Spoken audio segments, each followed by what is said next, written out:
ಶ್ರೀಕೃಷ್ಣ ಆಲನಹಳ್ಳಿಯವರು ಬರೆದಿರುವ ಕಾಡು ಅಧ್ಯಾಯ 12. ಬೆಳಗಾಯಿತು. ತೋಳು ನೋವು ಲೆಕ್ಕಿಸದೆ ಚಂದ್ರೇಗೌಡರೇ ಖುದ್ದಾಗಿ ನಿಂತು ನಾಟಕದ ಚಪ್ಪರ ಸರಿಯಾಗಿದೆಯೇ ಅಂತ ಇನ್ನೊಂದು ಸಲ ನೋಡಿ ಸಣ್ಣ ಪುಟ್ಟ ಕೆಲಸ ಮಾಡಿಸುತ್ತಿದ್ದರು. ನಿನ್ನೆಯ ಓಕಳಿ ಹಬ್ಬದ ಆಯಾಸವನ್ನು ಮರೆತು ಎಲ್ಲರೂ ನಾಟಕದ ಸಂಭ್ರಮದಲ್ಲಿ ತೊಡಗಿದ್ದರು. ಕಿಟ್ಟಿ ಮುತ್ತನ ಜೊತೆ ತೆಂಗಿನ ಗರಿಯ ಪೀಪಿ ಮಾಡಿ ಊದುತ್ತಾ ಅದೆಲ್ಲವನ್ನು ನೋಡುತ್ತಿದ್ದ. 10 ಗಂಟೆಯ ಸಮಯ. ದಿರಿಸಿನ ಲಾರಿ ಮಂಡ್ಯದಿಂದ ಇನ್ನೇನು ಬರುವ ಹೊತ್ತು. ಕೋಟೆ ಕಡೆಯಿಂದ ಬರುವ ಬಸ್ಸು ಬಂದಿತು. ಸ್ವಲ್ಪ ಹೊತ್ತಲ್ಲೇ ಚಾವಡಿ ಕಡೆಗೆ 4-5 ಜನ ಪೊಲೀಸರು ಬರುವುದು ಕಂಡು ಎಲ್ಲರಿಗೂ ಉಸಿರು ಸಿಕ್ಕಿಕೊಂಡಂತಾಯಿತು.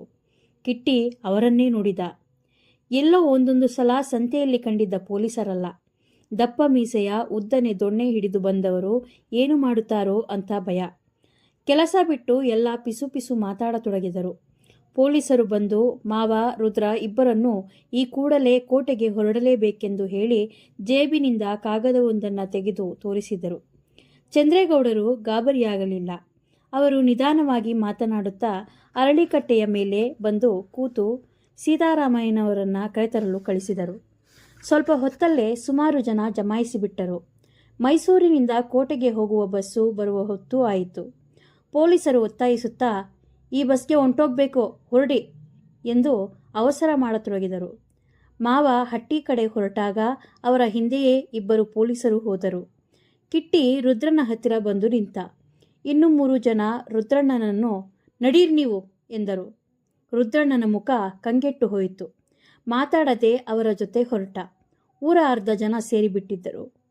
ಕಿಟ್ಟಿ ಹಟ್ಟಿಗೆ ಬಂದಾಗ ಪೊಲೀಸರು ಬಾಗಿಲಲ್ಲೇ ಕೂತಿದ್ದರು. ಮಾವ ಅವರ ಜೊತೆ ಏನು ಮಾತಾಡದೆ ಕೋಟೆಗೆ ಹೊರಟಿ ಬಿಟ್ಟರು. ಅತ್ತೆ ಕಣ್ಣಲ್ಲಿ ಬುಳುಬುಳು ನೀರು.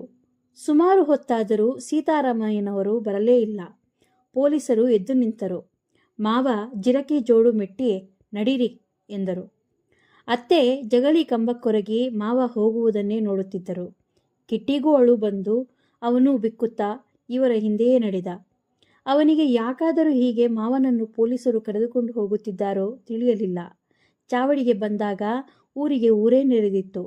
ಎಲ್ಲರೂ ಅಳಬುರುಕು ಮುಖ ಮಾಡಿಕೊಂಡಿದ್ದರು. ನಾಟಕ ಮಾಡಿದ್ದವರ ಮುಖಗಳಂತೂ ನೋಡುವ ಹಾಗೇ ಇಲ್ಲ. ದಿರಿಸಿನ ಲಾರಿಯೂ ಬಂದು ಬಿಟ್ಟಿತ್ತು. ಎಲ್ಲರ ದೃಷ್ಟಿಯೂ ಅತ್ತ ಕಡೆ ಹೊರಳಿತು. ಚಂದ್ರೇಗೌಡರು ನಾಟಕದ ಮೇಷ್ಟ್ರನ್ನು ಕರೆದು, ನೀವು ನಾಟಕ ಆಡಿಸಿ, ನಾ ಇಲ್ಲದೇ ಇದ್ರೇನಂತೆ ಅಂದರು. ಅವರು, ಅದೆಂಗ್ ಸ್ವಾಮಿ, ನೀವೇ ಇಲ್ಲ ಅಂದರೆ ಆ ನಾಟಕ ಇನ್ನಾರ್ಗೆ ಹೇಳಿ? ಅದಲ್ಲದೆ ರಾವಣನ್ ಪಾಠ ಮಾಡಿರೋ ರುದ್ರನು ನಿಮ್ಮ ಜೊತೆ ಬಂದರೆ ಇನ್ನೆಂಥ ನಾಟಕ ಹೇಳಿ ಎಂದರು. ಅಂತೂ ನಾಟಕದ ಕತೆ ಮುಗಿದ ಹಾಗೆ ಎಂದುಕೊಂಡ ಜನ ಹೊಸೂರ ಓಕಳಿ ಹಬ್ಬವನ್ನೇ ಬಯ್ಯತೊಡಗಿದರು. ಮಾವನ ಮಾತಿನಂತೆ ನಾಟಕದ ಮೇಷ್ಟ್ರು ದಿರಿಸಿನವರಿಗೆ ಹಣ ಎಣಿಸಿಕೊಟ್ಟರು. ದಿರಿಸಿನ ಲಾರಿ ಬಂದ ಹಾಗೆ ಹೊರಟು ಹೋಯಿತು. ರುದ್ರ ಮತ್ತು ಚಂದ್ರೇಗೌಡರನ್ನ ಪೊಲೀಸರು ಬಸ್ಸು ದಾರಿ ಕಡೆಗೆ ಕರೆದೊಯ್ಯುವಾಗ ಚಾವಡಿ ಹತ್ತಿರ ನಿಂತವರ ಕಣ್ಣುಗಳು ತುಂಬಿ ಬಂದವು. ಕಿಟ್ಟಿ ಅಳುತ್ತಾ ಮನೆ ಕಡೆ ನಡೆದ. ಕೆಂಡ ಸುರಿಯುವ ಮಧ್ಯಾಹ್ನದ ಬಿಸಿಲು. ಗವ್ವೆನ್ನುವ ಪಾಳುಬಾವಿಯ ಹಾಗೆ ಮೌನ ತುಂಬಿದ ಹಟ್ಟಿಯೊಳಗೆ ಕಿಟ್ಟಿ ಕಾಲಿಟ್ಟಾಗ ತನ್ನ ಹೆಜ್ಜೆಯ ಶಬ್ದಕ್ಕೆ ಬೆಚ್ಚಿದ ಅತ್ತೆ ಹಜಾರದ ಕಂಬಕ್ಕೊರಗಿ ಕೂತಿದ್ದಾರೆ. ನಾಗಿ ಮಂಚದ ಮೇಲೆ ಕೂತು ಅತ್ತೆಯನ್ನೇ ನೋಡುತ್ತಿದ್ದಾಳೆ. ಕಿಟ್ಟಿ ಅತ್ತೆಯ ಸಮೀಪ ಬಂದು ನಿಂತ. ಹೇಗೆ ಮಾತನಾಡಿಸೋದು? ಅಲಗಾಡುತ್ತಿಲ್ಲ. ಒಂದೊಂದೇ ತೊಟ್ಟು ಕಣ್ಣೀರು ತೊಟ್ಟಿಕ್ಕುತ್ತಿದೆ. ಕಣ್ಣೀರು ಒರೆಸಿ ಅಳ್ಬೇಡ ಅತ್ತೆ ಅನ್ನೋದಕ್ಕೂ ಧೈರ್ಯ ಬರಲಿಲ್ಲ.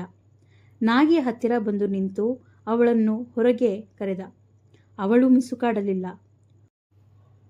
ಹೊಟ್ಟೆ ಬೇರೆ ಹಸಿದು ಚುರುಗುಟ್ಟುತ್ತಿತ್ತು. ಬಹಳ ಹೊತ್ತು ಮಂಚಕ್ಕೊರಗಿ ನಿಂತ. ಯಾರೂ ಕದಲದೆ ಕಲ್ಲಿನ ಹಾಗೆ ಕೂತಿದ್ದಾರೆ. ಕಿಟ್ಟಿಗೆ ತಡೆದುಕೊಳ್ಳಲಾಗದೆ ಹೊರಗೆ ಬಂದ. ತಲೆ ಬುಗುರಿ ಹಾಗೆ ಸುತ್ತತೊಡಗಿತು. ಏನು ಮಾಡೋದು? ಎಲ್ಲಿಗೆ ಹೋಗೋದು? ಚಾವಡಿಗೆ ಬಂದ. ನಾಟಕದ ಚಪ್ಪರದ ಹತ್ತಿರ ಒಬ್ಬರೂ ಇಲ್ಲ. ನಾಗಿಯ ಹಟ್ಟಿ ಬಾಗಿಲಿಗೆ ಚಿಲಕ ಹಾಕಿತ್ತು. ಸ್ವಲ್ಪ ಹೊತ್ತು ಚಪ್ಪರವನ್ನೇ ನೋಡುತ್ತಾ ನಿಂತ. ಚಪ್ಪರದ ಪಕ್ಕವೇ ಬಂದು ನಿಂತಿದ್ದ ಲಾರಿಯ ಚಕ್ರಗಳ ಗುರುತು ಇನ್ನೂ ಮಾಸಿರಲಿಲ್ಲ. ಲಾರಿ ಹೋದ ಕಡೆಯೇ ದೃಷ್ಟಿ ಹೊರಳಿಸಿದ. ಲಾರಿಯ ಹಿಂದೆ ಹೋದ ರುದ್ರಣ್ಣ, ಪೊಲೀಸಿನವರು. ಕಿಟ್ಟಿಯ ಕಣ್ಣುಗಳು ಮಂಜಾದವು. ಬಿಸಿಲು ಕವಿತ್ತಲೇ ಇತ್ತು. ಕಿಟ್ಟಿಗೆ ಅದರ ಪರಿವೇ ಇಲ್ಲ. ದೊಡ್ಡಗೌಡರ ಮನೆ ಓಣಿ ಹಿಡಿದ. ಅಲ್ಲೂ ಅಷ್ಟೇ, ಯಾರೂ ತನ್ನನ್ನು ಮಾತೇ ಆಡಿಸಲಿಲ್ಲ. ಎಲ್ಲ ಅತ್ತೆ ಕೂತ ಹಾಗೆ ಕೂತು ಬಿಟ್ಟಿದ್ದಾರೆ. ಯಾವಾಗ ಹೋದರೋ ಉಣ್ಣೋ ಕಿಟ್ಟಿ ಎಂದು ಒತ್ತಾಯಿಸಿ ಇಕ್ಕದೇ ಕಳಿಸುತ್ತಿರಲಿಲ್ಲ. ಇವತ್ತು ಯಾರೊಬ್ಬರೂ ಏನೂ ಕೇಳಲೇ ಇಲ್ಲ.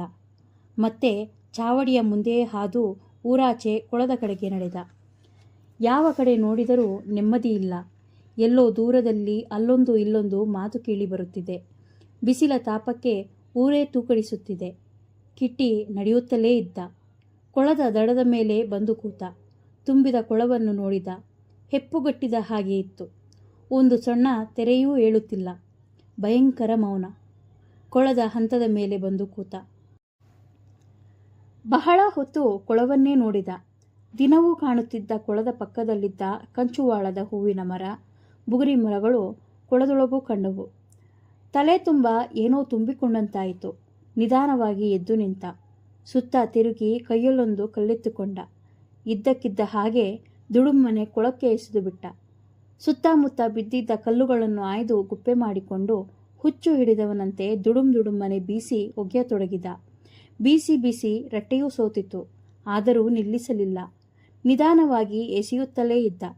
ಕಲ್ಲು ಬಿದ್ದು ಬಿದ್ದು ಕೊಳದ ನೀರು ಛಿದ್ರವಾಗುತ್ತಿತ್ತು. ಯಾರೋ ಬಂದು ಹೆಗಲಿಗೆ ಕೈ ಹಾಕಿದಂತಾಗಿ ತಿರುಗಿ ನೋಡಿದ. ಕೆಲಸದಾಳು ಭೋಗಿ, ಇದ್ಯಾಕಿಟ್ಟಪ್ಪ ಎಂದು ಅವನ ಕೈಯಲ್ಲಿದ್ದ ಕಲ್ಲನ್ನು ಕೆಳಗೆ ಬೀಳಿಸುತ್ತಿದ್ದ ಹಾಗೆ ಕಿಟ್ಟಿಯ ಕಣ್ಣಲ್ಲಿ ಪಟಪಟನೆ ಕಣ್ಣೀರು ಉದುರಿದವು. ಯಾರೊಬ್ಬರೂ ಮಾತಾಡಿಸದೆ ಒಂದು ಥರ ಮುಳ್ಳಿನ ಮೇಲೆ ನಿಲ್ಲಿಸಿದ ಹಾಗಾಗಿತ್ತು. ಭೋಗಿಯ ಮುಖವನ್ನೇ ತುಂಬ ಹೊತ್ತು ನೋಡುತ್ತಾ ಮನೆ ಮುಟ್ಟಿದ.